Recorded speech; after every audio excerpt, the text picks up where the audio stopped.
Welcome to AF Tales. Today's story is about a man who catches his girlfriend and his best friend hiding an affair in his own home, then learns almost everyone knew. As you listen, think about what you would do the moment you realized the people closest to you were playing you. My girlfriend said, "We can still be friends." I replied, "Get your stuff." Then I canceled the move, found the messages, cut contact, took a promotion, and I just watched as their perfect plan slowly fell apart in public online quietly. My girlfriend whispered to my best friend, "He will never find out, he trusts us too much." While they kissed behind my living room door, I said, "You are right." I walked past them, packed my things, and disappeared. But let me back up, because the part that hurts isn't just what I saw, it's how normal everything looked while it was happening. I'm Cole, 27. I've been working as a warehouse supervisor for a logistics company in Denver for about 3 years. My girlfriend, Marin, is 26. She works as a marketing assistant downtown. We'd been together for 2.5 years. My best friend since high school is Trevor, 28, a construction foreman. We hung out almost every weekend. He was the kind of friend I thought would be standing next to me at my wedding one day.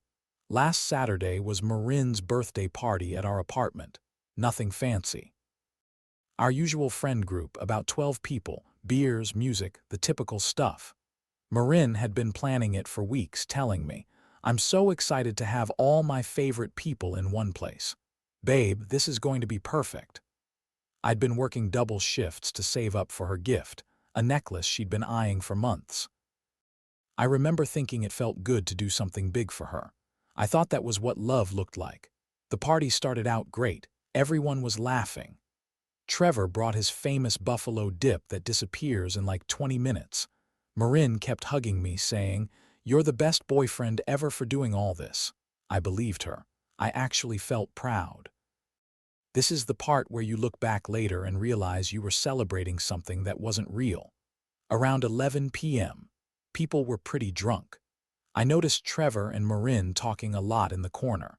At one point I walked over with fresh beers, and Trevor was saying something like, "We need to talk about that thing we discussed," and both of them went quiet when I got close.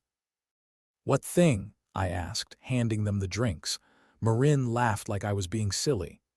"Oh, Trevor was just asking about that new restaurant downtown. Nothing important, baby." Trevor nodded along. "Yeah, man, just wondering if you guys tried that place on K-Fax." They switched the topic so fast it was almost impressive. Something felt off, but I didn't push it. They'd always been friendly. Trevor had been in my life forever. Marin used to say, "I'm so glad you have such a loyal friend. Not many guys are lucky enough to have someone like Trevor." When someone praises your trust like that, it can be a cover, not a compliment. By 1 a.m., most people had left. I was cleaning up solo cups and pizza boxes while the last few stragglers hung around. I was tired, a little buzzed, and I just wanted the worst of the mess handled so I could crash. Marin called out, "Babe, don't worry about all that tonight, just leave it." But I'm not the type to wake up to a trashed apartment. My dad always taught me, clean as you go. So I kept going. Around 2 a.m., I realized I was dehydrated and went to the kitchen to chug water. That's when I heard low voices from the living room. The tone made me stop, not because I was trying to spy, because something in me knew I needed to listen. Marin whispered, "We can't keep doing this, Trev. It's too risky." Trevor's voice was quiet. "I know, but I can't help myself around you. He's going to find out eventually if we keep this up." My stomach dropped, and my brain did what brains do when reality is too sharp. It tried to make it something else. Maybe they were planning a surprise for me. Maybe I was mishearing. Maybe they were talking about someone else. Then Marin said, "God, I feel so guilty. But when you touch me like that." And then I heard sounds that made it clear what was happening. My girlfriend of 2.5 years was hooking up with my best friend in our living room while I was cleaning up her birthday party. There's a special kind of pain when betrayal happens right next to you, and you only know because you accidentally heard it. I stood there frozen, holding a glass of water like it could keep me steady. I heard Marin say softly, "This is so messed up." Trevor replied, "I know, but we can figure it out. We just need to be more careful." Then Marin said the line that I couldn't shake even days later. He trusts us both completely. They talked in fragments. When he's at work tomorrow. We can't let him find out like this. This is getting too complicated. It went on maybe 10 minutes. It felt like hours. Every second I waited for my body to move, to walk in, to yell, to demand an explanation, but I didn't. Sometimes shock doesn't look like anger. Sometimes it looks like silence because your mind is trying to survive the moment. I went back to our bedroom and pretended to be asleep when Marin came in about an hour later. I lay there staring at the ceiling until sunrise. She slipped into bed and whispered, "Best birthday ever, baby. Thank you for everything." I wanted to throw up. Trevor crashed on our couch like he had dozens of times before. In the morning, everything looked normal. He ate my cereal, joking like nothing happened. "Dude, your girl throws the best parties," he said. "You're lucky as hell, man." Marin smiled, telling me Trevor had such a good time. It means a lot that our friends love spending time here. She kissed my cheek. I felt like I was living in an alternate reality. This is the moment where a lot of people start bargaining with themselves. You tell yourself maybe it wasn't what you think. Maybe it won't happen again. Maybe you can fix it. But when I replayed their whispers, the words weren't, "We made a mistake." The words were, "We can't keep doing this." So I played normal for 4 days while I figured out what to do. Marin kept saying things like, "I can't stop thinking about Saturday night. It was so perfect." And Trevor texted me, "What a great host you are." He even texted, "Beers this weekend. Need to tell you about this girl I'm talking to." The audacity wasn't just the cheating.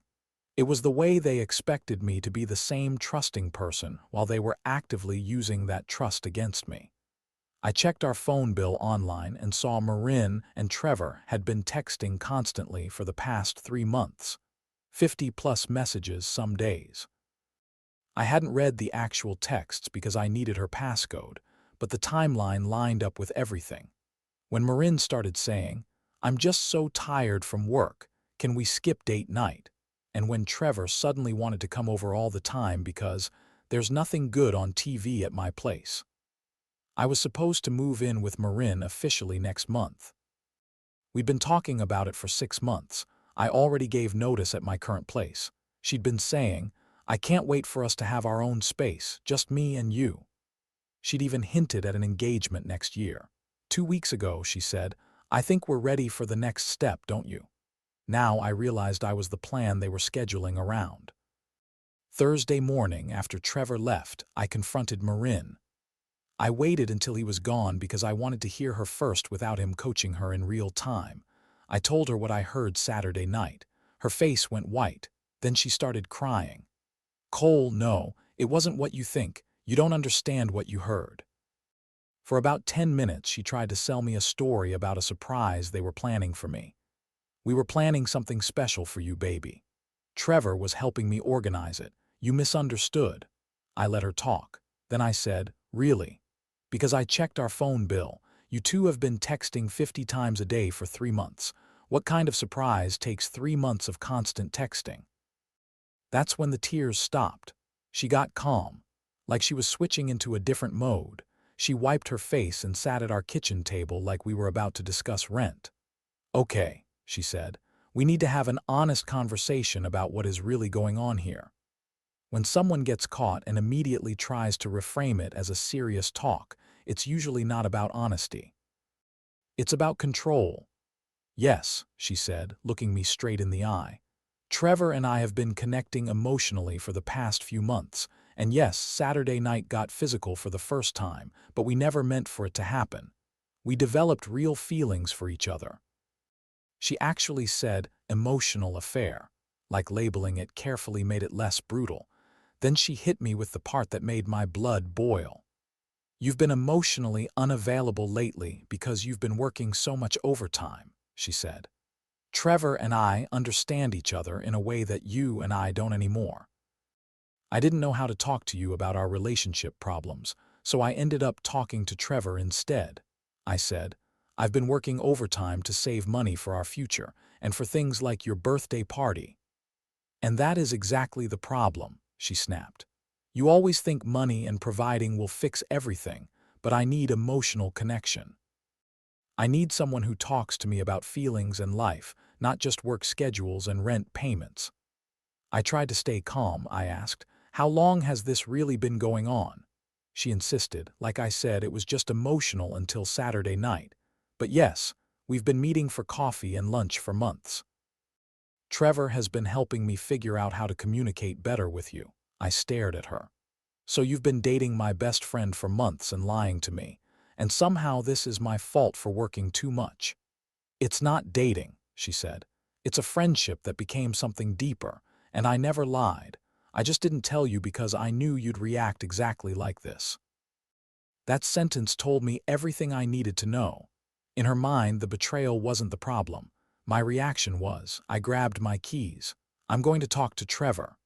Cole, wait, she called after me. Please don't make this harder than it has to be. We can work through this like adults. She kept saying adults like it meant quiet and convenient. I drove straight to Trevor's place. When I pulled up, he was already sitting on his porch like he was expecting me. Marin had warned him. When I got out of my truck, he waved like nothing was wrong. Hey man, he said. I walked up and said, we need to talk. Yeah, we definitely do, he replied. Then he tried to downplay it immediately. Look, what happened Saturday night, that was just alcohol. We were both drunk and it just happened. It didn't mean anything serious. His version was completely different from Marin's. He made it sound like a dumb accident. It's just physical, bro, he said. No real feelings involved. You know how it is when people drink too much and get stupid. I stared at him.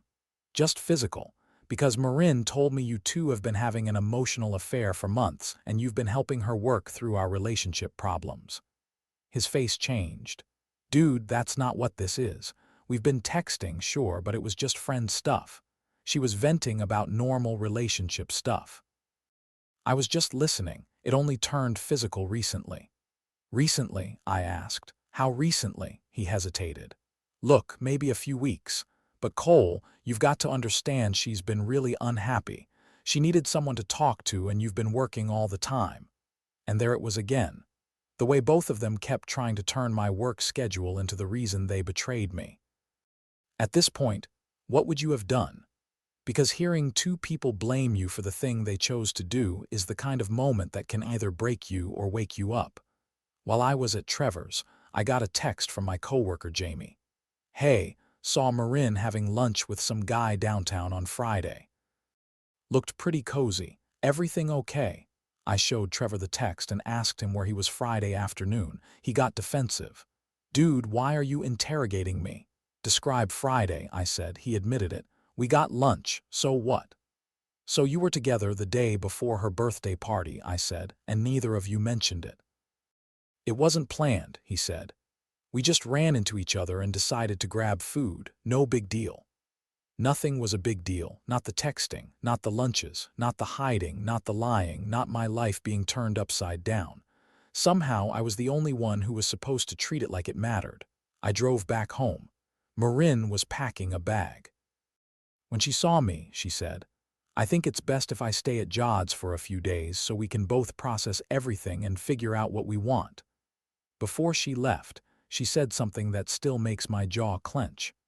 I hope we can all still be friends when this settles down, she said. I care about both you and Trevor, and I don't want this to destroy our whole friend group. I actually laughed. You want us all to be friends? Are you insane? I just think we're all mature adults who can handle this without drama, she said. People's feelings change sometimes. That doesn't mean we have to hate each other. That's the kind of language people use when they want forgiveness without consequences. After she left, I did something I'm not proud of, but I'm glad I did. She forgot her laptop and I went through it. I found a deleted text thread between her and Trevor that I was able to recover from the trash. It had been going on at least 3 months, and it wasn't just emotional. Back in March, Trevor texted her things like, "Can't stop thinking about yesterday afternoon." Marin replied trying to keep him quiet, saying they agreed not to text about that stuff. By late March, they were coordinating meetups around my double shifts. Trevor would ask, "Your place or mine tomorrow?" He's doing that double shift, right? Marin would respond, "Mine." He won't be home until 8. Come over around 2. They were literally scheduling their affair around my work schedule, the same schedule I thought I was working for our future. Then I met up with Mike and Justin, the two guys closest to all three of us since high school. I expected shock. I expected anger on my behalf. Instead, they looked relieved. "Dude," Mike said, "we've been waiting for you to figure this out for months. We didn't know how to tell you without causing drama." Justin nodded. "I saw them together at Murphy's across town back in February. I figured they must have told you and you were cool with it." That's when I learned pretty much everyone in our friend group had known something was going on. And here's the part that made me see Trevor in a new light. He'd been telling people that Marin and I were taking a break, that I was fine with them hanging out. Some friends literally thought we had some kind of open relationship. Being cheated on hurts. Being cheated on while people think you agreed to it is humiliation on top of pain. Jody, Marin's best friend, called me crying. She said Marin had sworn her to secrecy, but seeing how wrecked I was made her realize how wrong it all was. According to Jody, it started back in December. Marin complained about me working too much. Trevor was going through issues with his ex. They started meeting to vent, and it escalated. By January, they were regularly hooking up. By March, they were talking about me like I was just an obstacle. They planned to wait until after my lease was up to tell me, because it would be easier to break up when I'd have to move out anyway. Jody also told me Trevor had been undermining me with Marin, saying things like, "You're too smart to settle for a warehouse guy. You deserve someone with bigger plans." And Marin had been comparing our sex life to what she had with Trevor in detail to multiple people. I don't even know how to describe that feeling. Anger, yes. But mostly it was this cold realization that my private life had been turned into a group conversation without my consent. I called Marin again and told her we needed to talk. She tried to dodge it, but I pushed. We met at a coffee shop after work. No tears this time. She was ice cold. "I'm sorry you found out this way," she said, stirring her latte, "but I'm not sorry about Trevor. We're going to try dating officially now, and I hope you can be mature about this." "Mature," I said. "You lied to me for 6 months." "I wasn't trying to hurt you, Cole," she said. "I was trying to figure out my feelings without hurting you." Then she asked if I wanted to meet up with both of them next week to clear the air so we could all move on. I told her the only thing I wanted to clear was her stuff out of my apartment. She asked, dead serious, if Trevor could come help her move. That's when I knew I couldn't even pretend we were speaking the same language. I found a new apartment, smaller, more expensive, but it was mine. It didn't have memories stuck to the walls. The friend group split down the middle. Half said feelings happen and I should move on. The other half cut contact with both of them completely. Mike and Justin stayed loyal. My brother Rick stayed loyal. A few others too. And then something happened that surprised me. I threw myself into work. I started going to the gym regularly. My supervisor noticed and recommended me for the assistant manager training program. I had nothing else to do and I had all this energy I didn't know where to put, so I put it into building myself back up. Meanwhile, Trevor and Marin made their relationship official right after I moved out. According to Mike, they were posting all over social media with captions like "Real love can't be denied" and "Finally found my soulmate." Here's what I learned.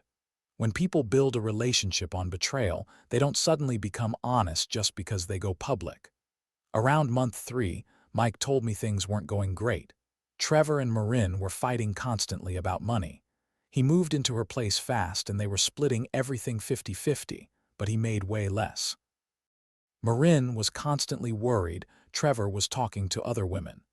In May, Trevor's construction company lost a major contract and did layoffs. Trevor was one of the first to go because he'd had safety violations earlier in the year. The guy who acted like he had bigger plans was suddenly unemployed at 28 and moved back in with his parents. By July, they were fighting nonstop. Marin was working extra hours to cover bills. Trevor got defensive about not contributing. The same dynamic she complained about with me was happening again, but worse, because now it came with paranoia and resentment. In August, it blew up publicly. At a birthday party, Trevor got drunk and started yelling about Marin acting superior. He went off about women who only care about money. Marin threw her drink at him and screamed that he was a loser who ruined her life. Half the party recorded it on their phones. Trevor moved back to his hometown in Wyoming. His parents got tired of supporting him, and he found a job with a small company desperate enough to overlook his record. Marin stayed in town but struggled. The breakup drama killed most of her social connections. She moved back in with her parents because she couldn't afford rent on just her salary. As for me, I finished the management training program and got promoted to assistant warehouse manager in September. It came with a raise and better benefits. I'm making more money now than Trevor ever did. I bought a used Harley-Davidson and started restoring it on weekends. It's therapeutic and it's mine. No shared memories, no explaining, just something I can work on and watch get better because I put effort into it. I'm not dating anyone seriously yet. I've gone on a few dates, but I'm not rushing. Turns out when you're not constantly worried about being betrayed, you actually enjoy your own company. And the funny part is, I ended up exactly where Trevor said I would never be. More successful, more stable, and happier than before. I don't even feel vindicated, not really, just peaceful. Sometimes the universe doesn't punish people in some dramatic way. Sometimes it just lets them live inside the choices they made. And it rewards the person who stops staring at the wreckage and starts building something real. Thanks for listening to this insane chapter of my life. Sometimes the best thing that can happen is finding out who people really are before you waste more time on them. Life gets better when you focus on building something real instead of maintaining something fake. Lesson 1. If someone betrays you and then blames you for reacting, that is not accountability. That is manipulation. Lesson 2. An emotional affair is still an affair. When someone builds intimacy with another person in secret, the relationship is already being replaced. Lesson 3. If your friends knew and stayed quiet, pay attention. Loyalty is not a title, it's behavior. Lesson 4. Walking away without begging for closure is sometimes the strongest move. You don't have to convince someone to respect you. Lesson 5. The best revenge is not revenge. It's rebuilding a life that feels calm, steady, and yours. So what would you have done if you heard them in your living room that night? Would you confront them right away, or would you leave quietly like Cole did? And if half your friend group knew and said nothing, would you cut them off too, or try to forgive them?